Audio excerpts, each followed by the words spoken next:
Le comptage des aigles royaux, c'est d'essayer de trouver le nombre d'oiseaux, d'individus qu'il y a sur un espace donné à un moment donné. C'est ça un comptage aujourd'hui. Une opération comme celle-ci, qui est un dispositif important avec 25 postes, le parc ne suffit pas à lui-même. Le parc a besoin des autres aujourd'hui pour le comptage. Là, j'ai l'impression qu'il y a pas mal de monde là.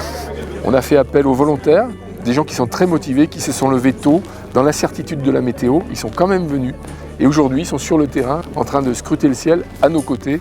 Ils sont très importants, on en a besoin. Merci à eux. On va faire quelques observations sur les aigles du parc national des Écrins. Oui. Donc il y a des groupes qui ont été formés. On est dispatchés un peu partout dans la vallée. Et puis on va faire le comptage et des observations.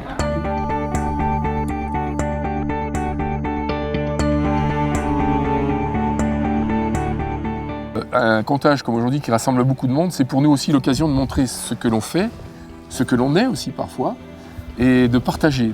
Parce que les émotions, on a les mêmes. Hein. Qu'on soit professionnel ou qu'on soit pour la première fois en présence d'un aigle royal, ça fait quelque chose, ça ne laisse pas indifférent. Et puis, à mesure qu'on progresse dans la connaissance de la nature, il n'y a pas seulement l'aigle qui produit des émotions. Des espèces moins haut dans la hiérarchie admise peuvent nous provoquer des émotions. Il y en a deux qui volent là-bas. Un aigle plutôt jeune là, qui a du mal un petit peu à voler, qui est perché. Ah bah écoute, super, je l'ai. Merci Valérie. Alors là, il regarde vers la gauche, on voit bien sa tête jaune. Alors on voit pas les pattes parce que les mâles ils ont des chaussons bleus et les femelles les chaussons roses. C'est comme ça qu'on les reconnaît bien. Par contre, il a une mue à l'aile droite et il lui manque une plume à l'aile gauche. Ouais, bah écoute, faut suivre ça, ouais, en effet. À 10h44, il a filé tout droit jusque nous et il s'est posé à 10h47 ici, la pierre pointue, dans un sapin vert. Ah d'accord. On a souvent des surprises parce qu'une fois qu'on a le nombre, on s'aperçoit que ça ne correspond pas à ce qu'on s'attendait. Peut-être il y en a plus, peut-être il y en a moins. Et jusqu'ici, on a trouvé plus que ce qu'il devrait y avoir. Ça veut dire qu'il y a des oiseaux en plus. Et cette part de population qui n'est pas affectée à un territoire, qu'on en appelle les flotteurs, c'est un indicateur très intéressant d'une population, de la dynamique, de la démographie. Le fait qu'il y ait des aigles royaux, ça veut dire qu'il y a de quoi manger. Et de quoi manger, c'est de la faune sauvage. Donc c'est un petit peu un symbole de la bonne santé d'une région. Bon. Les aigles royaux dans les Hautes-Alpes, qui est un pays de nature, il y a plein d'aigles royaux. C'est sans doute le département en France, avec notre cousin juste à côté, les Alpes de Provence, où il y a le plus d'aigles royaux. Tu essayes de le prendre, dire. Ok, le lâche pas. Donc le rôle de chef de poste que j'ai ici, c'est vraiment de coordonner les différentes personnes, que ce soit les collègues professionnels ou les gens de la vallée, pour les observations. Puis dès qu'on commence à voir un premier aigle arriver, on le prend aux jumelles, on le suit et on essaie de poser la longue vue dessus pour essayer de voir des éléments plus précis.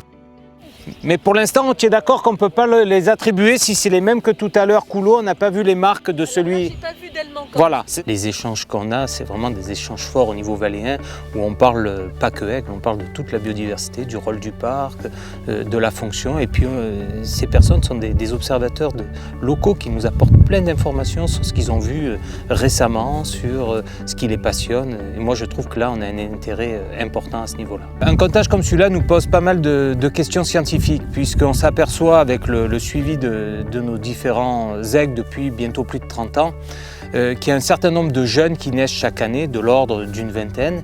Et la question de demain, c'est où vont aller ces jeunes? Est-ce qu'ils restent sur le territoire et attendent de prendre la place d'un aigle qui viendrait à mourir de vieillesse ou d'accident? Ou est-ce qu'alors ils partent sur d'autres territoires et où ils vont? Aujourd'hui, on ne sait pas, entre guillemets, la production d'aigles des Hautes-Alpes, à qui elle profite. Quel est le principe alors maintenant? Il faut reconstituer le puzzle? Comment ça marche? C'est-à-dire qu'il y a des informations dispersées qui nous ramènent tous nos collègues et on va essayer de les mettre depuis notre cerveau, qui est bien rempli et bien en vrac, sur un bout de papier, ce qui va nous aider à réfléchir.